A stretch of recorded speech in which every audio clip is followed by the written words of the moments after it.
Hi everybody, I'm Katherine, and we are in Art SKOOLIE.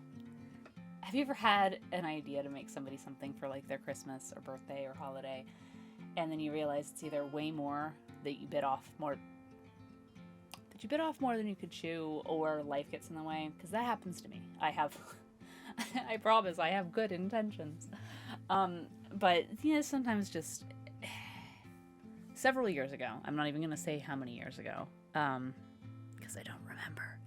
Several years ago, I promised my brother for Christmas a fur cowl, a hood. We went down to Mood in Los Angeles, which made my OG Project Runway heart just explode. And we picked out some really lovely fake fur, and I was really set to do it. And then I don't know what happened. As I could guess, but today we're not worrying about excuses. Today, I'm gonna finish the thing. Yeah, sure, there's still part of me that gets upset that I didn't finish these things when I said I was going to, but I think more importantly, it's I'm finishing them now. So, I then, of course, because nothing's ever easy, realized that part of the reason I was worried about the project is I didn't want to cut into the fur until I knew what I was doing, which would involve mock-ups, but then the fur's so thick that I couldn't just do it out of cotton, so I needed to do it out of other fur. So then, big brain moment, it's well, I have some other fur left over from cosplays I'm not going to do anymore, and so why don't I make Little Sprout a hood, cowl, and then if I like that, I could extrapolate that from that pattern and make an adult size. I have some, I could make me one, and then by the time I'm a seasoned professional, making my brothers will be a cakewalk. So that was the big brain moment. So then, of course, kind of with permission to play, I guess, not that I need it, but sometimes the old brain wants it, I came up with this sketch, this kind of really fun image of the three of us in these woodland cowls, and then I was I have some velvet, I could finish that cloak I've been meaning to make for a decade. And off camera, I did fiddle around a bit with Little Sprout's hood. I took a simplicity pattern that was for a cape and a hood and just went from there. The ears were just freehand. The little jackalope horns were just freehand. That one was very just me playing for the sake of me playing. I didn't record it. I was just very, very in the moment in my studio space, and that was kind of relaxing and fun too.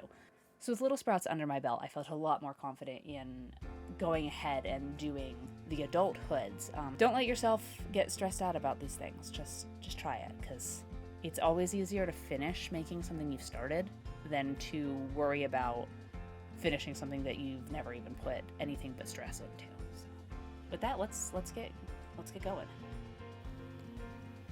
So I laid out that same child simplicity pattern, but I'm modifying the neckline here because I'll need to make it fit an adult a little bit better. I'm also going to cut very generously around this. I'm using the pattern as more a suggestion than anything else for the adult size hood here. And after cutting two of those and joining them along the top and clipping the curves, I'm going to use the lining, which is what I've cut here, as the pattern for the fur. Cutting fur can be really messy. What you want to do is get right up along the fabric, the backing, kind of treating it like you're cutting just subcutaneously, so that you're not cutting through those fibers, but more cutting right just through the backing fabric. And then it was as simple as joining the two pieces together, right sides together, and then flipping it and putting the lining in. You can see I already have the ears attached. I did do those off camera, but they were just simple kind of freehand triangle ear shapes with some corduroy for the inner ear fuzz. But it'll go together right there with a snap, and then it will be just about finished. And you can see here with Little Sprouts, it's got one snap. I do need to put one more in. I was fighting with my snap machine.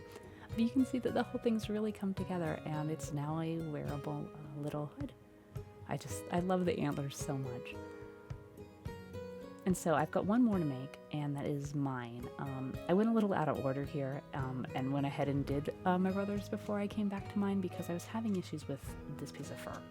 You can see that the fur direction's going up and down, but that only leaves me with this very skinny piece, and normally you would want it to be the long wing. I think I'm okay though with the type of critter that my hood's gonna be. I'm gonna have it go a slightly off grain and just not worry about it, which breaks a couple sewing rules, but you know what? It's for me, so I'm gonna do it. So I'm gonna go ahead and get two of those cut out, and then we'll get it all put together.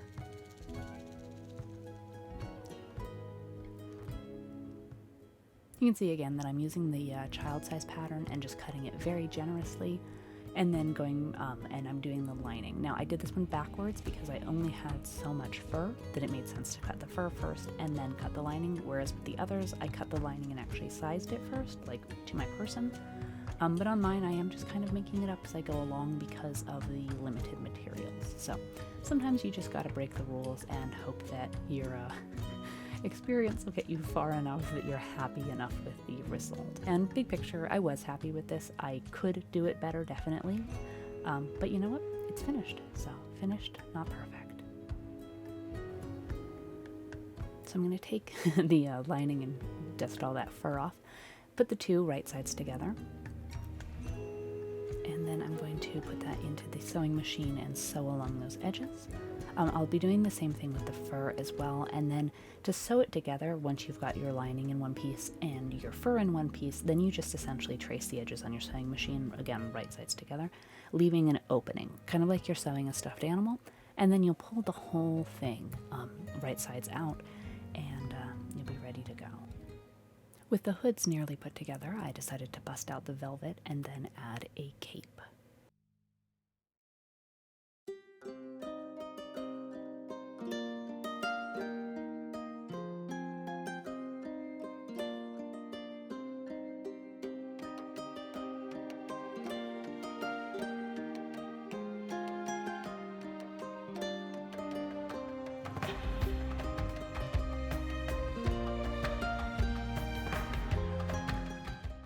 After some initial twirling, just to make sure the velvet had the swoosh that I wanted, I decided that the cape needed a little bit more drama, and this pattern had the option for both hoods and shoulder ruffles, kind of, I guess, epaulette-y kind of shoulder dealios, like kind of like tiered mini capes coming off the shoulder. And it's funny because when I first bought this pattern, I really did not like the extra ruffles, but it's, you know, funny how things change, be it character growth or just stylistic expression. So I decided to add the tiered cape swirly-doos onto my shoulders, and that's what I'm cutting out here. And they really are just essentially mini capes. So it's got that same neck hole and then just little like circle skirts, and those will just get attached to the neckline. I hemmed those up really quickly. I did try to do my roll hem foot, but I ended up just having to do a regular hem because the velvet was very thick. But then those just get layered. I had enough for one. The pattern called for two, but I was running a little bit short on supplies because, again, this was fabric I bought nearly a decade ago, and it's just, I'm just happy to be able to be getting to use it.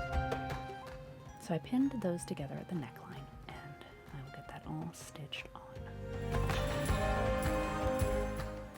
At the moment, this cape isn't lined. I'm still debating about how I want to line it, so you can see the raw edges of the velvet. They're okay. It's finished enough to where the velvet won't be damaged, but I still have the option to add a pretty lining if I so wish in the future, which I probably will. It's kind of fun to have a project in progress where it's finished enough to do what I need it to do, but I can always add more to it. I've always kind of dreamed of embroidering on a velvet cloak or adding the fancy lining and a much better closure than just the ribbon I'll eventually put into this one, but it's good to have options. Good to have something swishy and fun to wear. So with mine mostly complete, I busted out a piece of blue stretch velvet that we had lying around, and normally I kind of hate this costume velvet, but I figured for little Sprout, who will be doing her best Elsa impressions and probably yeeting this cape as the wind blows it, and she can proclaim that the cold never bothered her, I can I can work with the less expensive material because I know it will have to be laundered more often. When she's ready for real velvet, we'll do real velvet. But sometimes it's fun and freeing to just know that it can be safely played with and it can handle all the rigors of childhood, and I don't have to worry about being fussy and telling her, no, don't throw the cape, or no. Nope. It's good to just have it be ready for a child and able to withstand all her adventures. So with the machine sewing of this project done, I set about to do the antlers for mine. I was very set on doing the antlers, and I tried a couple of different ways. I originally tried making them out of solid warbler, but they were getting a little heavy, and I had a piece, before you worry, I had a piece of warbler that I left in the back of my car many, many, many years ago, and it was a solid lump.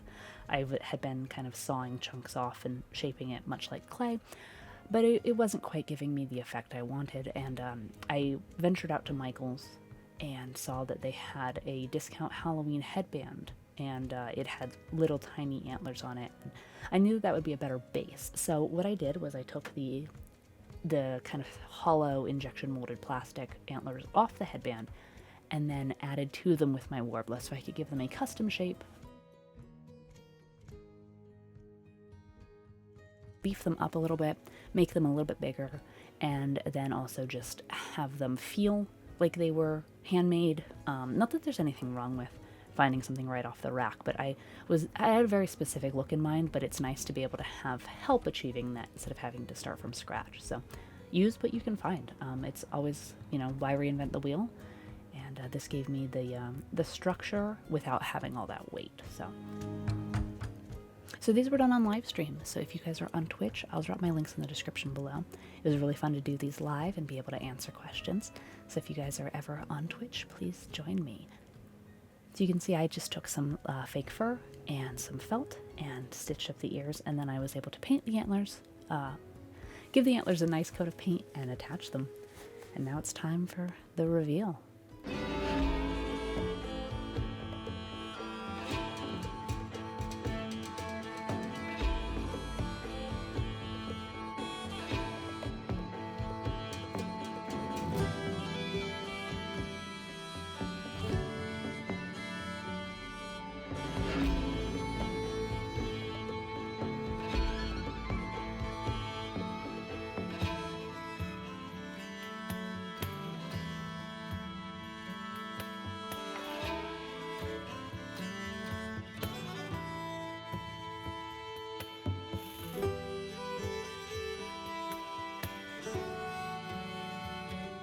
Alright, wrap up time. So obviously this one you guys have seen, but I'm going to put it back on again and just chat for a hot second because I love how this came out. I mean, I struggled with it.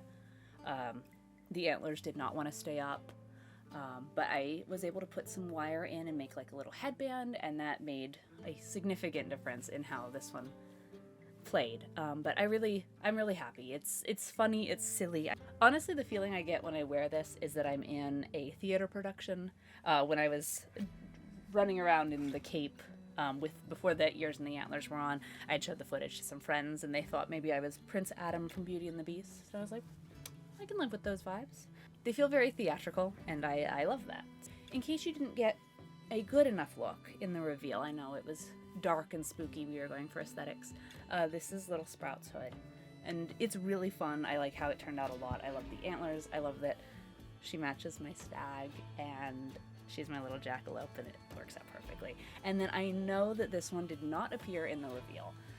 My brother did not want to be in a video, and I respect that, but oh, his turned out so luxurious. I actually really like his.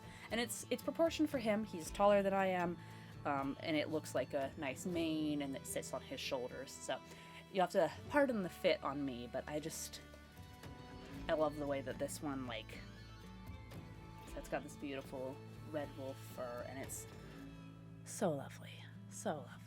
And I'm really proud. They're finished now. We just can wear them, and that's shouldn't be this shocking as a creative to be like, wow, a thing I made, it can actually do things. But